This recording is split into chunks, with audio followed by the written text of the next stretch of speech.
We are one, there is no separation. Deep within you know that, and we here in the spiritual realms have been reminding you of this regularly for a very long time. Modern physics knows it, but does not wish to state it quite so simply because it would appear to show that physicists have discovered the existence of God and must therefore become believers. That is something the vast majority of them are not yet ready to admit to. The evidence is clear, very clear, but these physicists are focusing on far more important issues. They are still seeking the smallest and most basic particles in the universe via the Large Hadron Collider in Geneva, and yet reality is infinitely vast. Meanwhile their spiritual thoughts are kept private and, if possible, left undisturbed. However, the human collective is way ahead of the game here, because so many books, articles, and documentaries have shown irrefutably that humans are far more than chemical reactions and electromagnetic impulses in the brain.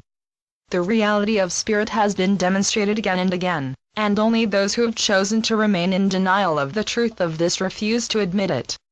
Denial is used because this truth is terrifying for many, and it enables them to dismiss the possibility of spirit as wishful thinking by those who are afraid of death, while themselves maintaining an air of nonchalance about the shocking brevity and seeming lack of meaning of an individual human life.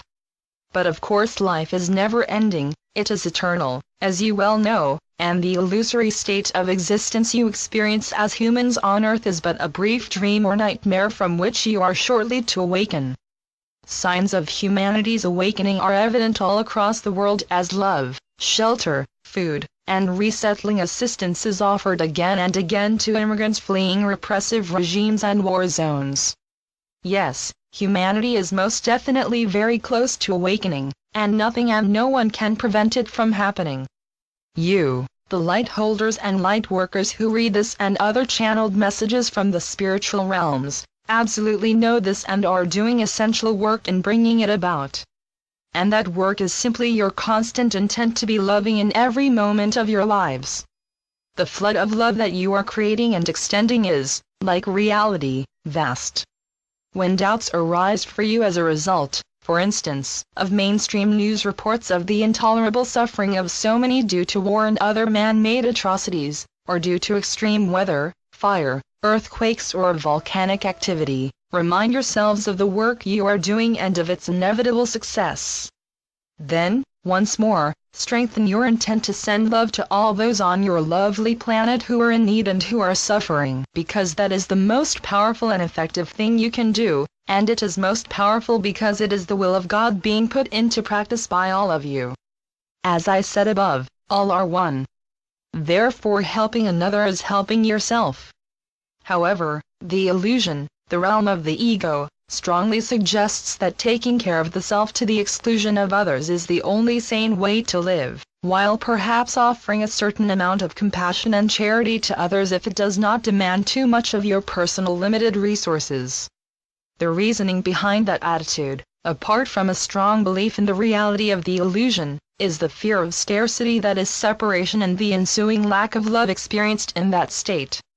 As you have been told so often, there is only love, because God is love, and all that exists is contained within God, who is the infinitely vast reality, the energy field from which all life flows, the source.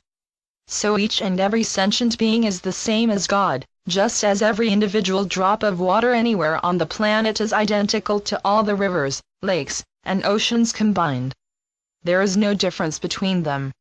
Of course the planet's water has been severely contaminated in many places, but it is still water, much as humanity's attitudes have been contaminated by its apparent separation from source, and so the purity of love seems lacking.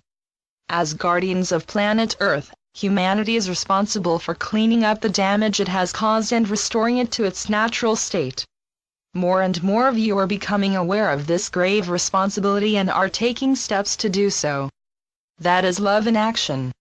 Love, your natural state, cannot be contained, but it has been hidden or denied and then forgotten, because of your choice to experience separation from God and therefore from one another. When love is absent, great fear arises and peace is impossible between either individuals or nations. Psychology has recently, Psychology being but a recent advance in starting to understand the basic essential non-physical needs of humans, learned that self-respect and self-acceptance are essential aspects of a well-balanced and healthy individual. In other words, to love oneself is essential for good health. When an individual truly loves the self with which it identifies, that love then flows outwards to embrace all life, and that is your path to awakening. Psychology is really only following along behind the ongoing human awakening process and observing its effects. Yes, it can be very helpful to those trapped in fear, loathing, and self-hatred, helping them to see that those deeply ingrained beliefs are utterly unwarranted, and by then assisting them to open themselves to the fact that they deserve and are entitled to love. However, it is due to the ever-increasing intensity of the power of the tsunami of love that your work is causing that is bringing humanity rapidly forward to its most gloriously anticipated moment of awakening. Love is always present, like the air you breathe, but you all have the choice to accept or reject it, and the numbers now openly accepting and indeed embracing it are increasing daily, bringing humanity to the tipping point, the point at which the collective, having already chosen to awaken, remembers that choice, and releases its hold on the illusion. It is rather as though someone who is drowning, because they are holding on to some heavy artifact they dearly value and have carried with them from a sinking ship, suddenly lets go of it because they can no longer breathe, and, released from their burden, rockets to the surface and fills their lungs with desperately needed air. Then realization finally dawns that only life has lasting value.